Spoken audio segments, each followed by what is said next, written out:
নমস্কার, আপনারা শুনছেন প্রণমামি জগৎজননী থেকে। আজ শোনাব ঠাকুর মা স্বামীজির কিছু অমর বাণী, যেগুলি আমাদের চলার পথ প্রশস্ত করে তোলে। ঠাকুর বলতেন, সব কাজ করো, কিন্তু মন ঈশ্বরেতে রাখবে। স্ত্রী, পুত্র, বাপ মা সকলকে নিয়ে থাকবে ও সেবা করবে যেন কত আপনার লোক, কিন্তু মনে জানবে যে তারা তোমার কেউ নয়। শ্রী শ্রীমায়ের কথায় ঠাকুরের কাছে মনের কথা জানিয়ে প্রার্থনা করবে, প্রাণের ব্যথা কেঁদে বলবে, দেখবে তিনি একেবারে কোলে বসিয়ে দেবেন। আবার স্বামীজি বলছেন, পড়েছ মাতৃদেব ভব, পিতৃদেব ভব। আমি বলি দরিদ্র দেব ভব, মূর্খ দেব ভব। দরিদ্র, মূর্খ, অজ্ঞানী, কাতর এরাই তোমার দেবতা হোক, এদের সেবাই পরম ধর্ম জানিবে।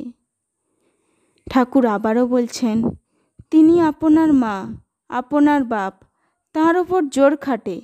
আপনার লোককে এমন কথা পর্যন্ত বলা যায়, দিবিনে রে শালা। আপনার মা বোধ থাকলে এক্ষুনি হয়। তিনি তো ধর্মমা নন, আপনারই মা। ব্যাকুল হয়ে মার কাছে আবদার করো, ব্যাকুল হলে তিনি শুনবেনই শুনবেন। মা সারদা দেবী সকলকেই সমান চোখে দেখতেন।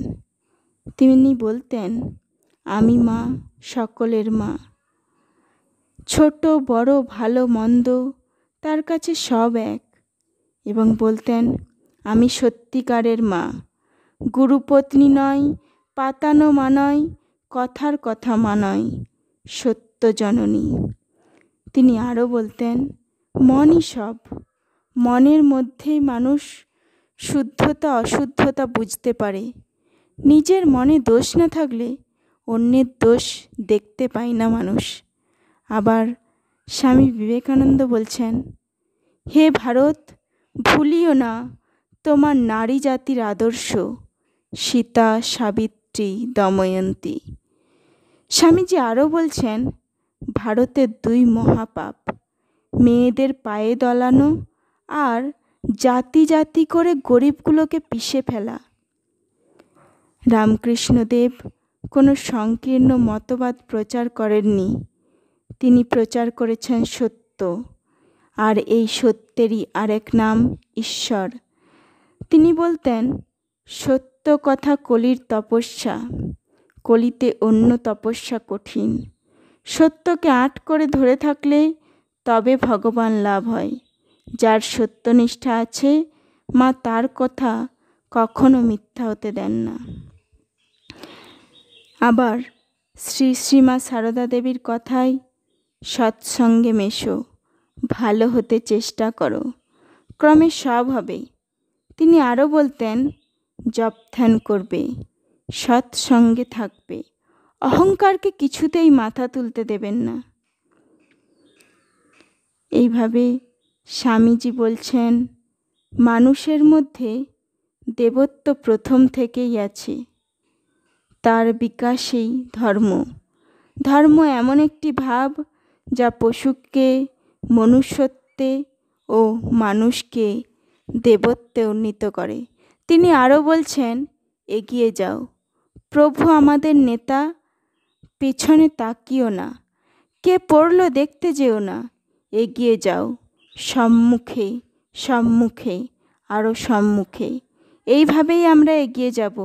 একজন পড়বে আর একজন স্থান অধিকার করবে। ঠাকুর বলতেন, কারুকে নিন্দা করো না, পোকাটিরও না। নারায়ণই এইসব রূপ ধরে রয়েছেন। যেমন ভক্তি প্রার্থনা করবে, এটাও বলবে যেন কারো নিন্দা না করি। তিনিই বলতেন, জীবের অহংকারী মায়া, এই অহংকার সব আবরণ করে রেখেছে। আমি মরলে ঘুচিবে জঞ্জাল। যদি ঈশ্বরের কৃপায় আমি অকর্তা এই বোধ হয়ে গেল, তাহলে সে তো জীবনমুক্ত হয়ে গেল, তার আর ভয় নাই। মা বলতেন, তুমি যদি ভগবানকে না ডাকো তাতে তার কি, তোমারই দুর্দশা বাড়বে। স্বামী বিবেকানন্দ বলছেন, বিশ্বাস, বিশ্বাস, বিশ্বাস, নিজের ওপর বিশ্বাস, ঈশ্বরে বিশ্বাস, উন্নতি লাভের এই একমাত্র পথ। যদি তোমার এদেশের পুরাণের ৩৩ কোটি দেবতায় এবং বৈদেশিকরা মধ্যে মধ্যে যে সকল দেবতার আমদানি করেছে তার সবগুলোতে তোমার বিশ্বাস থাকে, অথচ যদি তোমার আত্মবিশ্বাসই না থাকে, তবে তোমার কখনোই মুক্তি হবে না। নিজের ওপর বিশ্বাস রাখো, সেই বিশ্বাস বলে নিজের পায়ে নিজে দাঁড়াও এবং বীর্যবান হও। নমস্কার, আজ এই পর্যন্তই। পরবর্তী কোনো পাঠ বা আলোচনা নিয়ে অতি সত্বর উপস্থিত হব। প্রণমামি জগৎজননী। সাবস্ক্রাইব করে পাশে থাকুন আরও নতুন নতুন পাঠ আলোচনা শুনতে,